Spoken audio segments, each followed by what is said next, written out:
ಇನ್ನು ಅಣ್ಣಾಮಲೈ ಕರ್ನಾಟಕ ಕೇಡರ್ನಲ್ಲಿ ಸಿಂಘಂ ಅಂತೇಳಿನೇ ಕರೆಸ್ಕೊಂಡಿದ್ದಂತಹ IPS ಅಧಿಕಾರಿ. ಆದರೆ ಈಗ ಸಿಂಘಂ ತನ್ನ ಹುಟ್ಟೂರಿನಲ್ಲಿ ಏನು ಪಕ್ಷ BJPಯನ್ನು ಸೇರಿದ್ರು, ತಮಿಳುನಾಡಿನಲ್ಲಿ ಪಕ್ಷವನ್ನು ಬಲಪಡಿಸೋದಕ್ಕಾಗಿ ಹೋರಾಟವನ್ನು ಮಾಡಿದರು, ಪಾದಯಾತ್ರೆಯನ್ನು ನಡೆಸಿದರು, ಲಾಠಿ ಏನು ತಾನೇ ಚಾಟಿಯನ್ನು ಬೀಸಿಕೊಂಡು ಕೂಡ ಹೋರಾಟವನ್ನು ನಡೆಸಿದರು. ಇದೆಲ್ಲ ಆದ ನಂತರ ಈಗ BJP ಗುಡ್ ಬೈ ಹೇಳಿ ಹೊಸ ಸಾಹಸಕ್ಕೆ ಕೈ ಹಾಕಿದ್ದಾರೆ. ತಮಿಳುನಾಡಿನ BJP ಮಾಜಿ ಅಧ್ಯಕ್ಷ ಕೆ ಅಣ್ಣಾಮಲೈ BJPಗೆ ರಾಜೀನಾಮೆಯನ್ನು ಸಲ್ಲಿಸಿದ್ದು, ಆ ರಾಜೀನಾಮೆಯನ್ನು BJPಯವರು ಅಂಗೀಕಾರ ಮಾಡಿದ್ದಾರೆ. ಈ ಮೂಲಕ ಊಹಾಪೋಹಗಳಿಗೆ ತೆರೆ ಬಿದ್ದಿದೆ. ಈ ಮಧ್ಯೆ ಇವತ್ತು ಚೆನ್ನೈನಲ್ಲಿ ವಿ ದ ಲೀಡರ್ಸ್ ಎಂಬ ಹೊಸ ರಾಜಕೀಯ ಚಳವಳಿಯನ್ನು ಆರಂಭಿಸುವುದಾಗಿ ಘೋಷಣೆ ಮಾಡಿದ್ದಾರೆ. ಈ ಮೂಲಕ ತಮಿಳುನಾಡಿನ ಮುಂದಿನ ವಿಧಾನಸಭಾ ಚುನಾವಣೆಯಲ್ಲಿ ಪಕ್ಷವೊಂದನ್ನು ಕಟ್ಟಿ ಅದರ ಮೂಲಕವಾಗಿ ಸ್ಪರ್ಧಿಸುವುದಾಗಿ ಘೋಷಣೆಯನ್ನು ಮಾಡಿದ್ದಾರೆ ಅಣ್ಣಾಮಲೈ.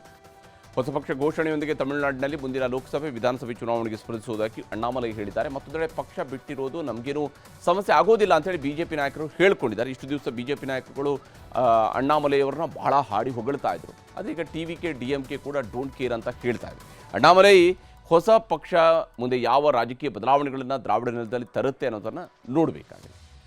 ಈಗ ರಾಜ್ಯ ದೇಶ ವಿದೇಶಗಳ ಮತ್ತಷ್ಟು ಪ್ರಮುಖ ಸುದ್ದಿಗಳನ್ನು ಕ್ವಿಕ್ ಆಗಿ ನೋಡ್ತಾ ಹೋಗೋಣ. ಕರ್ನಾಟಕದ ಮುಖ್ಯಮಂತ್ರಿ ಬದಲಾವಣೆಯನ್ನು ಪ್ರಧಾನಿ ಮೋದಿ ಲೇವಡಿ ಮಾಡಿದ್ದಾರೆ. ಗುಜರಾತ್ನ ಸೂರತ್ನಲ್ಲಿ ಮಾತನಾಡಿರುವ ಪ್ರಧಾನಿ ಮೋದಿ, ಕಾಂಗ್ರೆಸ್ ಸರ್ಕಾರದ ವಿರುದ್ಧ ಕರ್ನಾಟಕದ ಜನರಲ್ಲಿ ತೀವ್ರ ಅಸಮಾಧಾನ ಮತ್ತು ಆಕ್ರೋಶ ವ್ಯಕ್ತವಾಗಿತ್ತು. ಇದೇ ಕಾರಣಕ್ಕಾಗಿ ಅಲ್ಲಿನ ಮುಖ್ಯಮಂತ್ರಿಯನ್ನು ಬದಲಾಯಿಸಲಾಗಿದೆ ಅಂತ ಹೇಳಿದ್ದಾರೆ. ಮುಖ್ಯಮಂತ್ರಿ ಆಗ್ತಾ ಇದ್ದಂತೆ DK ಶಿವಕುಮಾರ್ ವಿಧಾನಸೌಧದಲ್ಲಿ ವಾಸ್ತು ಪ್ರಕಾರದ ಸಂಪ್ರದಾಯವನ್ನು ಪಾಲಿಸ್ತಾ ಇದ್ದಾರೆ. CM ಕಚೇರಿ ಹಾಗೂ ಸಮ್ಮೇಳನ ಸಭಾಂಗಣದಲ್ಲಿ ವಾಸ್ತು ಬದಲಾಯಿಸಲಾಗಿದೆ. CM ಕುರ್ಚಿಯನ್ನು ಉತ್ತರಾಭಿಮುಖವಾಗಿ ತಿರುಗಿಸಲಾಗಿದೆ. ಅಲ್ಲದೆ CM ಹಿಂದೆ ಯಾರೂ ಕೂಡ ಕೂರದಂತೆ ಅಧಿಕಾರಿಗಳು ವ್ಯವಸ್ಥೆಯನ್ನು ರೂಪಿಸಿದ್ದಾರೆ. ಪಾಕಿಸ್ತಾನದ ಉಗ್ರನ ಜೊತೆ ಸಂಪರ್ಕದಲ್ಲಿದ್ದ ಇಬ್ಬರು ಯುವಕರನ್ನು ತುಮಕೂರು ಪೊಲೀಸರು ಬಂಧಿಸಿದ್ದಾರೆ. ತುಮಕೂರಿನ ಅಲ್ಲಾಬಕ್ಷ ಹಾಗೂ ದಾವಣಗೆರೆಯಲ್ಲಿ ಜಮೀರ್ ಖಾನ್ ಎಂಬಾತರನ್ನು ಬಂಧಿಸಿ ಪೊಲೀಸರು ತೀವ್ರ ವಿಚಾರಣೆ ನಡೆಸ್ತಾ ಇದ್ದಾರೆ. ಬೆಳಗಾವಿಯಲ್ಲಿ ಮತ್ತೊಂದು ಕಂಪನಿಯ ವಂಚನೆ ಆರೋಪ ಪ್ರಕರಣ ಬೆಳಕಿಗೆ ಬಂದಿದೆ. ಅಧಿಕ ಬಡ್ಡಿಯ ಆಸೆ ತೋರಿಸಿ ಜನರಿಂದ 106 ಕೋಟಿ ಸಂಗ್ರಹಿಸಿದ ಆರೋಪದ ಮೇಲೆ ಆದಿತ್ಯರಾಜ್ ಕ್ಯಾಪಿಟಲ್ ಪ್ರೈವೇಟ್ ಲಿಮಿಟೆಡ್ ಸಂಸ್ಥೆಯ ಕಚೇರಿಯನ್ನು ಬೆಳಗಾವಿ AC ಸೀಸ್ ಮಾಡಿದ್ದಾರೆ. ದಕ್ಷಿಣ ಕನ್ನಡ ಜಿಲ್ಲೆಯಲ್ಲಿ ಭಾರೀ ಮಳೆ ಸುರಿತಾ ಇದೆ. ಮಂಗಳೂರು ಮೂಡುಬಿದಿರೆ ರಾಷ್ಟ್ರೀಯ ಹೆದ್ದಾರಿ ಕಾಮಗಾರಿ ನಡೀತಾ ಇದ್ದು, ಮಳೆ ನೀರಿನಿಂದಾಗಿ ಅಲ್ಲಲ್ಲಿ ಅವಾಂತರ ಸೃಷ್ಟಿಯಾಗಿದೆ. ಮಿಜಾರು, ಎಡಪದುವು, ಕೈಕಂಬ ಸೇರಿದಂತೆ ಹಲವು ಭಾಗಗಳಲ್ಲಿ ರಸ್ತೆಯಲ್ಲಿ ನೀರು ತುಂಬಿ ಹರಿತಾ ಇದೆ.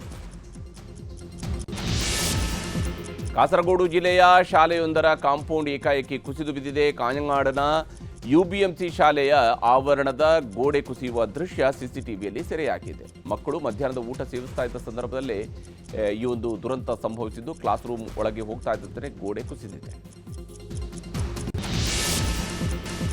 ಜಿಲ್ಲಾ ಪಂಚಾಯಿತಿ, ತಾಲೂಕು ಪಂಚಾಯಿತಿ ಮೀಸಲಾತಿ ವಿಳಂಬ ಹಿನ್ನೆಲೆಯಲ್ಲಿ ರಾಜ್ಯ ಸರ್ಕಾರದ ವಿರುದ್ಧ ರಾಜ್ಯ ಚುನಾವಣಾ ಆಯೋಗ ನ್ಯಾಯಾಂಗ ನಿಂದನೆ ಅರ್ಜಿ ಸಲ್ಲಿಸಿದೆ. ಈ ಕುರಿತು ಹೈಕೋರ್ಟ್ ವಿಭಾಗೀಯ ಪೀಠದಲ್ಲಿ ಅರ್ಜಿ ವಿಚಾರಣೆ ನಡೆದಿದೆ. 8 ವಾರಗಳಲ್ಲಿ ಮೀಸಲಾತಿ ಪ್ರಕ್ರಿಯೆ ಪೂರ್ಣಗೊಳಿಸುವುದಾಗಿ ರಾಜ್ಯ ಸರ್ಕಾರದಿಂದ ಪ್ರಮಾಣ ಪತ್ರವನ್ನು ಸಲ್ಲಿಸಲಾಗಿದೆ.